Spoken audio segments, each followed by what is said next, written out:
బంగాళాఖాతంలో వాతావరణ పరిస్థితులు మారుతున్నాయి. మరి ముఖ్యంగా అల్పపీడనాలు ఏర్పడుతున్న సిచ్యువేషన్ మనం చూసాం. పేంజల్ తుఫాన్ నుంచి ఆ తర్వాత వచ్చిన అల్పపీడనం కావచ్చు, ఈ రోజు మనం మాట్లాడుకోబోతున్న మరొక అల్పపీడనం కావచ్చు, వీటి ప్రభావం గురించి మనం మాట్లాడుకుంటున్నాం. సో ఇప్పుడు ఉన్న అల్పపీడనం ఏ స్థాయిలో ఉంది, అది బలహీనపడిందా బలపడిందా, ప్రస్తుతం బంగాళాఖాతానికి సంబంధించి ఎటువంటి సినారియో ఉంది, వర్షాలు పడే అవకాశం ఉందా, మరి ముఖ్యంగా కోస్తా ఆంధ్ర రాయలసీమలో ఎటువంటి వాతావరణ పరిస్థితులు అనేది ఇప్పుడు బ్రేకింగ్ న్యూస్ గా చూసే ప్రయత్నం చేద్దాం.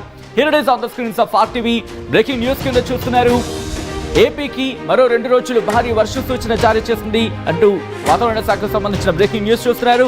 దక్షిణ కోస్తాలో విస్తారంగా వర్షాలు కురిసే అవకాశం ఉందని తెలుస్తోంది. ఇక ప్రకాశం, నెల్లూరు జిల్లాలో కూడా భారీ వర్షాలకు అవకాశం ఉంది. రాయలసీమలో మోస్తరు నుంచి తేలికపాటి వర్షాలు కురిసే అవకాశం ఉందని వాతావరణ శాఖ అంచనా వేస్తోంది. దక్షిణ కోస్తా, ఉత్తర తమిళనాడు తీరానికి సమీపంలో ఉంది అల్పపీడనం. ప్రధాన పోర్టులు ఇప్పటికీ 3వ నెంబర్ హెచ్చరిక జారీ చేశారు. సముద్రంలోకి వేటకు వెళ్లొద్దంటూ కూడా మత్స్యకారులకు సూచించినట్టుగా తెలుస్తోంది.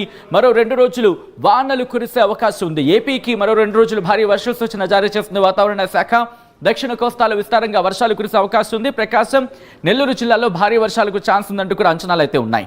సో ఈ నేపథ్యంలో రాయలసీమలో కూడా తేలికపాటి వర్షాలు కురిసే అవకాశం ఉందని వాతావరణ శాఖ అంచనా వేయడం జరుగుతోంది. ఒక్కసారి మ్యాప్లో చూసే ప్రయత్నం చేద్దాం. Here it is on the screens of RTV. మీరు చూడొచ్చు బంగాళాఖాతంలో ఏర్పడిన అల్పపీడనం ప్రస్తుతం ఇది ఉత్తర తమిళనాడు, రాయలసీమకు సంబంధించి ఇటువైపుగా ప్రయాణం చేస్తున్న సందర్భంలో ఇంపాక్ట్ మనం చూడొచ్చు. కాస్త ఈ సర్క్యులేషన్కి సంబంధించి ఆ ప్రభావం మనం చూడొచ్చు. ఇటు ఉత్తర తమిళనాడు మీద అలాగే రాయలసీమ మీద ఇంపాక్ట్ అయితే మాత్రం ప్రస్తుతం మనకి కనిపిస్తోంది. ఇటు తమిళనాడు మీద ఇంపాక్ట్ అయితే మాత్రం మనకి కొనసాగుతుంది. ఈ నేపథ్యంలో శాటిలైట్ ఇమేజ్ వెళ్ళి చూసే ప్రయత్నం చేద్దాం. మీరు చూడొచ్చు ఇప్పటికీ ఇటు రాయలసీమతో పాటు అలాగే తెలంగాణ మీద కాస్త ఉపరితల ఆవర్తనాలు కావచ్చు, అటువంటి ప్రభావం మనకి కనిపిస్తోంది. ఆవర్తనాలు కావచ్చు, లేకపోతే ఈ అల్పపీడన ప్రభావం కావచ్చు, మనకి ఉత్తర తమిళనాడు నుంచి రాయలసీమ అలాగే తెలంగాణ వరకు కూడా మనకి కనిపిస్తోంది. సో ఆ సినారియో మనకి క్లియర్ కట్గా అక్కడ అర్థమవుతోంది.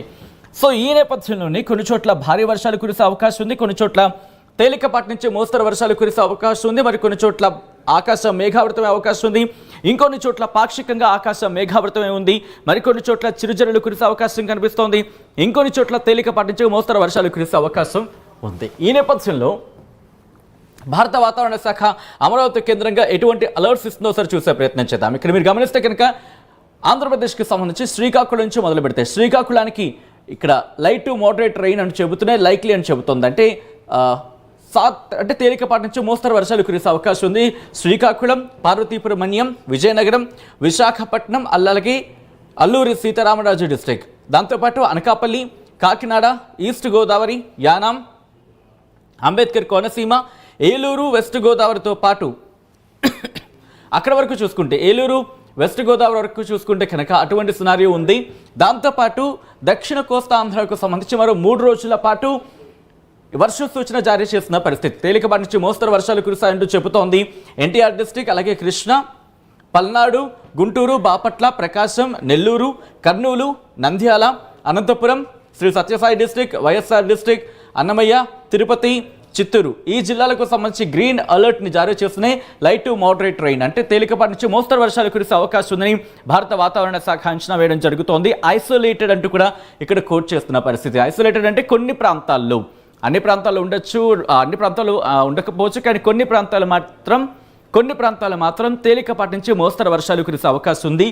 లైక్లీ అంటే పడే అవకాశం, సాధారణంగా అంటే అవకాశానికి సంబంధించి చాలా తక్కువగా ఉందా ఎక్కువగా ఉందా అనే అంశానికి మాట్లాడుకునే ప్రయత్నం చేస్తే ఒక మోస్తరు వర్షాలు అంటే తేలికపాటి నుంచి మోస్తరు వర్షాలు పడే అవకాశం ఉంది అనేది మనకి ఇక్కడ అర్థమవుతుంది. సో ఈ నేపథ్యంలో ఒకసారి చూసే ప్రయత్నం చేద్దాం. అల్పపీడనం గురించి మాట్లాడుకుంటున్నాం కాబట్టి మీరు చూస్తే కనుక ఆంధ్రప్రదేశ్కి సంబంధించి ప్రస్తుతానికి అయితే మాత్రం క్లియర్ స్కైగా మనకి దాదాపుగా కనిపిస్తున్న పరిస్థితి ఉందని చెప్పుకోవాలి. సో ఈ నేపథ్యంలో ఒకసారి ఆంధ్రప్రదేశ్కి సంబంధించి మాట్లాడుకుంటున్నాం, అదే సేమ్ టైం తెలంగాణకు సంబంధించి.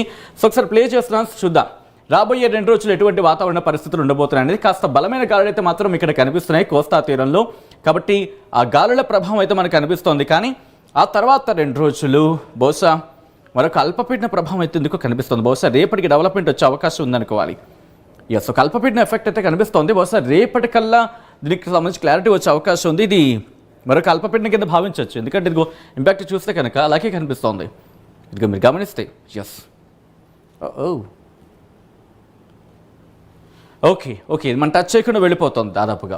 అంత ఇంపాక్ట్ ఉండకపోవచ్చు అని మనకు అర్థమవుతుంది. సో కాబట్టి ప్రస్తుతానికి అయితే 2 రోజులు ఇంకా వర్ష సూచన జారీ చేస్తుంది. దాదాపుగా 28వ తారీఖు వరకు కూడా ఇటువంటి సినారియో మనకి కంటిన్యూ అవకాశం ఉంది. ఒకసారి బ్యాక్కి వెళ్ళి మళ్ళీ ప్లే చేస్తున్నాం. సో ఎవరైనా మిస్ అయితే కనుక చూసే ప్రయత్నం చేయండి. మీరు గమనిస్తే కనుక ఇగో ఇక్కడ 27 తారీఖు తర్వాత సిచ్యువేషన్ బంగాళాఖాతంలో ఇంకొక అల్పపీడనం కావచ్చు ఒక మార్పు అయితే కనిపిస్తోంది. ఇక్కడ ఒకసారి కాస్త నేను జూమ్ అవుట్ చేస్తున్నా. ఎస్, మీరు గమనించవచ్చు ఇక్కడ గల్ఫ్ ఆఫ్ థాయిలాండ్ నుంచి మరొక వాతావరణ మార్పు అయితే కనిపిస్తోంది. ఇదిగో ఒక అల్పపీడనం లాంటిది ఒక సినారీ ఇక్కడ కనిపిస్తోంది. ఇది బహుశా రేపటికల్లా క్లారిటీ వచ్చే అవకాశం ఉంది. ఇది వీకెనింగ్ అవుతుందా, ఇది బలహీనపడుతుంది అన్నది ఆసక్తికరంగా మారింది. ఒకవేళ ఇది కనుక మనకి దగ్గరగా వచ్చే అవకాశం, ఎస్ ఇదిగో ఇక్కడ మీరు చూడొచ్చు వాయుగుండంగా మారే అవకాశం కూడా మనకు కనిపిస్తోంది. కానీ దీని ఇంపాక్ట్ కనుక మనకు చూసుకుంటే ఇక్కడ వరకు అంటే నైరుతి వైపు వెళ్ళిపోతోంది. ఆగ్నేయ బంగాళాఖాతంలో ఒక అల్పపీడనం ఏర్పడే అవకాశం కనిపిస్తోంది. ఒకసారి మీరు చూస్తే కనుక 29వ తారీఖున దాదాపుగా మన వైపు వస్తుంది. కానీ ఆ తర్వాత డైరెక్షన్ మార్చుకుని చెన్నై వైపు వెళ్ళిపోతున్నట్టు, అంటే శ్రీలంక వైపు వెళ్ళిపోతుంది. Okay got it. అంటే 28 అంటే రేపు మనకి క్లారిటీ వచ్చే అవకాశం కనిపిస్తోంది. సో ఈ నేపథ్యంలో ఒకసారి నేను మీకు ఇక్కడ చూపించే ప్రయత్నం చేస్తాను. గాలుల తీవ్రత అయితే మాత్రం ప్రస్తుతం కోస్తా తీరంలో కాస్త కంటిన్యూ అవుతోంది అన్న మాట వినిపిస్తోంది. మీరు గమనిస్తే కనుక అక్కడక్కడ మబ్బుపట్టిన వాతావరణం, విశాఖపట్నం కావచ్చు, దాంతోపాటు ఇదిగోండి తెలంగాణకు సంబంధించి కొన్ని ప్రాంతాల్లో, దాదాపు హైదరాబాద్, రామగుండం కొన్ని ప్రాంతాల్లో మాత్రం ఇప్పటికీ ఆకాశం మేఘావృతం ఉంది. అంత క్లియర్ స్కైగా కనిపించకపోయినప్పటికీ దీని ప్రభావం అయితే మాత్రం ఇంకా కంటిన్యూ అవుతోంది. సో ఇక్కడ కూడా ఒకసారి చూసే ప్రయత్నం చేద్దాం. రాబోయే రోజుల్లో ఎలా ఉండబోతుంది అనేది ఒకసారి చూసే ప్రయత్నం చేద్దాం. ఇదిగో చూస్తే కనుక నార్మల్గానే కనిపిస్తుంది మనకి రేపటి వరకు కూడా. కానీ ఆ తర్వాత ఓకే ఇక్కడ మాత్రం మనకి అంతగా క్లియర్గా పిక్చర్ అయితే రావట్లేదు. బట్ సర్క్యులేషన్ ఇక్కడ సర్క్యులేషన్ ఇక్కడ మారుతోంది. ఇదిగో సో ఇది దగ్గరకు వస్తుందా అనేది 28, 29 ఆ తారీఖులో మనకి క్లారిటీ వచ్చే అవకాశం ఉంది. ప్లే చేద్దాం. సో మనకి ఇంకా క్లియర్ పిక్చర్ వచ్చే అవకాశం కనిపిస్తుంది.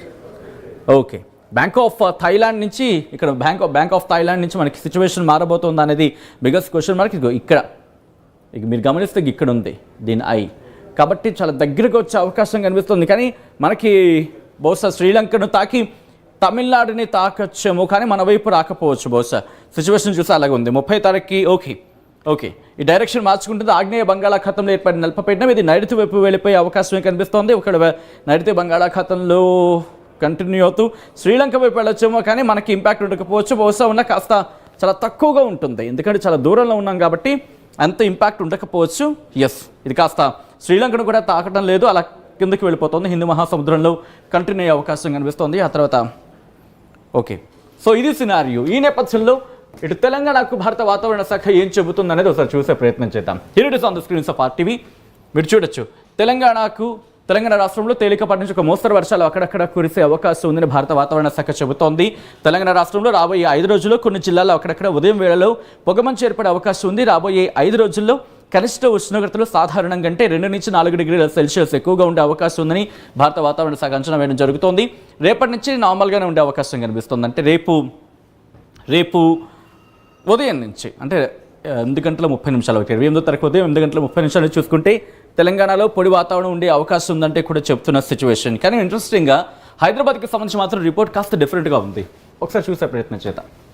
ఇదిగోండి ఇక్కడ చూసుకుంటే చార్మినార్ నుంచి మొదలుపెట్టి ఖైరతాబాద్ జోన్, కూకట్పల్లి, ఎల్బీనగర్, సికింద్రాబాద్, శేరులింగంపల్లి ఈ జోన్కి సంబంధించి మాట్లాడుకుంటే కనుక సో ఒకలాగే రిపోర్ట్ మనకు అనిపిస్తోంది. సో ఆ రిపోర్ట్ కనుక గమనిస్తే generally cloudy sky, mister hazy conditions very likely to prevail during morning hours అంటూ మనకు అనిపిస్తుంది. అంటే సాధారణంగా మేఘావృతం ఉంటుందంటూ చెబుతూనే రేపటి నుంచి పాక్షికంగా ఆకాశం మేఘావృతం ఉంటుంది, కొన్ని చోట్ల హేజ్ ఆర్ మిస్ట్ కండిషన్స్ ఉంటాయంటూ చెబుతున్న సిచ్యువేషన్. సో ఇటువంటి పరిస్థితి ఉంది. ఈ నేపథ్యంలో భారత వాతావరణ శాఖ ఇచ్చిన రిపోర్ట్ని బేస్ చేసుకొని